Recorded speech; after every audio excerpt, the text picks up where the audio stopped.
ಒಂದು ಸಮಾಜ ಅಂತ ಅಂದ್ರೆ ಹೇಗಿರ್ಬೇಕು, ಏನು ಅದರ ಲಕ್ಷಣಗಳು ಅಂತ?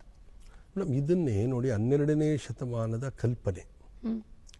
12ನೇ ಶತಮಾನದಲ್ಲಿ ಬಸವಣ್ಣನವರು ಕಾಯಕವೇ ಕೈಲಾಸ ಅಂತ ಹೇಳಿದ್ರಂದ್ರೆ, ನಾವು ಇಡೀ ಸಮಾಜದಲ್ಲಿ ಯಾರು ಸಮಾಜ ಕಟ್ಟುವವರು, ಸಮಾಜ ಅಂದ್ರೆ ಏನು ಸಮಾಜ ಅಂದ್ರೆ, ನಮಗೆ ಬೆಳಿಗ್ಗೆ 4 ಗಂಟೆಗೆ ಎದ್ದು ಬಿಸಿಲು ಮಳೆ ಎನ್ನುವುದೇ ಉಳುವುದಕ್ಕೆ ಹೋಗಿ ಅನ್ನ ಬೆಳೆದು ಕೊಡುತ್ತಾನಲ್ಲ ರೈತ, ಅವನಿಲ್ಲದ ಸಮಾಜ ಅದ್ಯಾವ ಸಮಾಜ?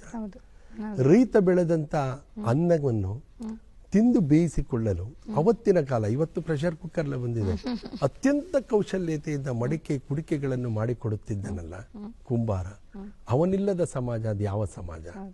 ಮಾನ ಮುಚ್ಚಲು ಬಟ್ಟೆಯನ್ನು ನೇಯ್ದು ಕೊಡುತ್ತಿದ್ದನಲ್ಲ ದೇವರ ದಾಸಿಮಯ್ಯನ ಸಮಾಜ, ಅವನಿಲ್ಲದ ಸಮಾಜ ಅದ್ಯಾವ ಸಮಾಜ?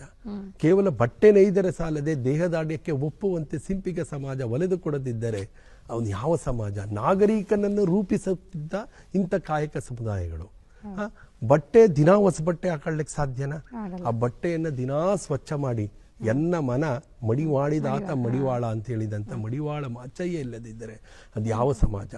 ನಮ್ಮ ಹಿತವಾದ ಪಾದಕ್ಕೆ ಹದವಾದ ಪಾದರಕ್ಷೆ ಮಾಡಿಕೊಡುತ್ತಿದ್ದನಲ್ಲ ಚರ್ಮಗಳ ಮೂಲಕ ಅರಳೆಯನ ಸಮಾಜ, ಅದಿಲ್ಲದಿದ್ದರೆ ಯಾವ ಸಮಾಜ? ಇವತ್ತು ಕೇಶಾಲಂಕಾರಿ ಅಂದವಾದ ನಮಗೆ ನಾಗರಿಕ ಅಂತ ತೋರಿಸ್ಕೊಡೋದೇ ಕೇಶಾಲಂಕಾರಿ ಸಮಾಜ. ಅವನು ಕೇಶಾಲಂಕಾರ ಮಾಡಿಕೊಡದಿದ್ದರೆ ಅಡಪದ ಅಪ್ಪಣ್ಣನ ಸಮಾಜ ಅದು ಯಾವ ಸಮಾಜ? ಈ ರೀತಿ ಪ್ರತಿಯೊಂದು ಗಾಣದಿಂದ ಎಣ್ಣೆ ತೆಗೆದುಕೊಡುತ್ತಿದ್ದಂಥ ಗಾಣಿಗ ಸಮಾಜ, ರೈತನಿಗೆ ಬೇಕಾದಂಥ ಬಡಿಗೆಗಳನ್ನು ಅದಕ್ಕೆ ಉಪಕರಣಗಳನ್ನು ಮಾಡಿಕೊಡ್ತಾ ಇದ್ದಂಥ ವಿಶ್ವಕರ್ಮ ಸಮಾಜ, ಈ ಎಲ್ಲ ಸಮಾಜಗಳೇ ನಿಜವಾದ ಸಮಾಜ. ಆ ಸಮಾಜಗಳೇ ಇವತ್ತು ದೇಶೀಯ ಉತ್ಪನ್ನ. ನಾನು ಎಲ್ಲ 1-2-3 ಸಮಯದ ಕಾಲ ಎಲ್ಲ ಸಮಾಜಗಳು ಮೇದರ ಅರಣ್ಯಕ್ಕೆ ಹೋಗಿ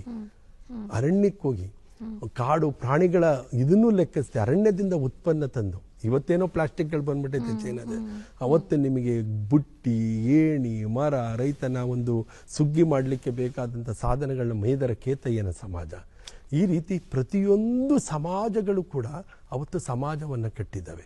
ಆದ್ದರಿಂದಲೇ ಅಣ್ಣ ಬಸವಣ್ಣನವರು ಹೇಳಿದ್ದು ಕಾಯಕವೇ ಕೈಲಾಸ ಅಂತ.